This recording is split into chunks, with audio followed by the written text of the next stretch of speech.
Hello YouTube, this is Morgan, Airspeed Prime here, and yeah, Avatar news update, Avatar comic news update, and I gotta say, completely called this, absolutely called this in almost every video I did in the build up to New York Comic Con. The news would come out beforehand if there was any to be put out beforehand. So, Entertainment Weekly, it was either going to be Entertainment Weekly or Comic Book Resources. Entertainment Weekly get this exclusive, and yeah, here it is. I suppose very quickly before we get into it, not as big of a news as you'd think, but anything's a positive at this stage. So here's the article: Avatar: The Last Airbender comic gets new creators, new designs. So they say it right there: Faith Erin Hicks and Peter Wortman. And yeah, so they use the North and South as the kind of main image of the article. I think it's just meant to be just another image in the article. It doesn't really have that much kind of effect on anything, but they just go over the details of just like since then we've had comics written by Gene Yuan Yang. Now the torch is being passed on again. So Faith Erin Hicks is going to be the writer, which I think is interesting in that she was the artist for Shells, the free comic. So it's actually really interesting that she's been brought on as a writer. What they list here, The Nameless City, is her own graphic novel that she wrote and did the art for. I've reviewed both The Nameless City and The Stone Heart, the first two books of her 3-part trilogy, on my channel. So I think those are really, really well done books. So her as a writer, and I've always said that her books have that kind of Avatar kind of essence to them. So I'm actually really, really happy with Faith Erin Hicks as the writer. Kind of surprised that she's not doing both the art and the writing, but obviously Dark Horse were impressed enough by The Nameless City that they brought her on as just a writer. And an artist, Peter Wortman, they say Over the Wall is his book. I'm not familiar with him, but as we'll get into with the designs in a second, I'm pretty impressed with what I've seen so far. So they're going to be taking over as the creative team. And yeah, so we know Faith Erin Hicks is a fan. We've seen little bits and pieces of her before, and how much she is a fan of the show. So yeah, so she's just talking about how she's honored to be contributing to it, even though she's already done some work on it. And yeah, so it's confirming again, they will work closely with Avatar: The Last Airbender co-creators Mike and Brian to continue to build the fictional world of Aang and his friends. They have a reference to Turf Wars here. And then we see below you can check out Wortman's new designs for Aang, Katara, Sokka, and Toph. Their comic is due out in 2018. So right now they're not saying more than just this. Who knows? New York Comic Con could have some extra information. Now that this is out, now that we know, and there's a big widespread news article out about this, there is always the opportunity for them to expand upon this at a panel. You would hope, that like there'd be some sort of a cover or something like that. But if it is a very, very early announcement and we aren't expecting this until like late 2018 or something like that, it could very well be a case of like, yeah, maybe they don't have a lot of that stuff ready. Because if we go back to the announcement of Turf Wars, that was only like character designs basically of Brittany Williams in that case for Korra.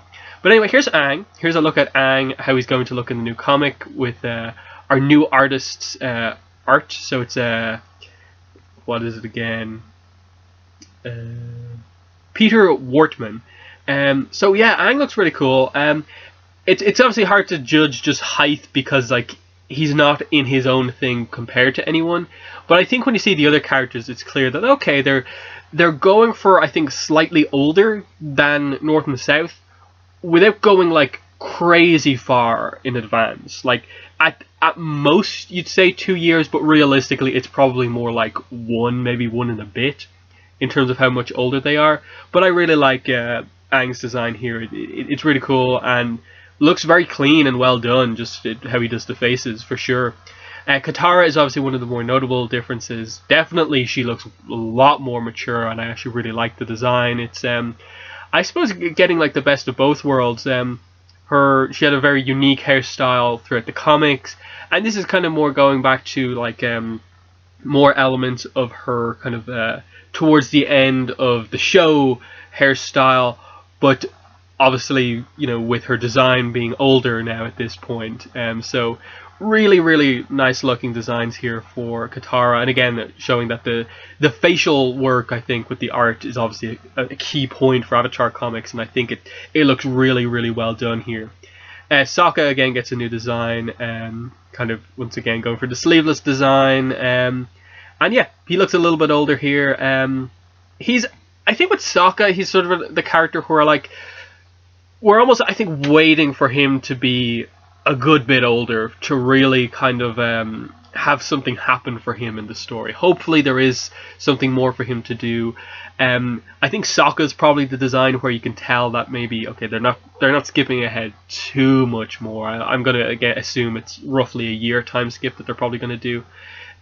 Similarly with Toph, it doesn't seem like she's grown as such all that much, because they're not comparing the characters' heights to each other and stuff like that. But still, very nicely done here with the art.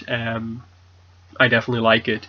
But yeah, I think the big success here is that they've found an artist, a kind of unexpected artist. The art looks really good. They've got a writer who obviously is a fan of Avatar, who has done work before, and her own work kind of in a way is very referential, or like feels like Avatar. So I'm very pleased with everything in this announcement. I do wish there was something a little bit more like the name of the comic or a cover, something more than just we're still in concept art stages. But again, there's always hope for New York Comic Con to give more than this, and that'll be very telling. At least it puts something on that panel. It makes that panel actually feel quite important now. The problem again would be that it's Irene Coe and Janet Varney on the panel, and why are you going to talk about new Avatar stuff when you have those two on the panel? So I hope there's at least some section where they cover this. I'd like to know a little bit more, but I think overall very successful. It's kind of a huge relief. It's this big finally moment that like we have something to look forward to. Avatar is coming back, and while we know nothing about the story, it's like, okay, the characters look a little bit older. Let's see where they go with this. Really, all they need to do now is commit to doing a notable story. The story has to be meaningful here. You can't do another North and South where it didn't have that much impact. You have new designs, a new team. Come back with a story that matters. Yeah, so that's that.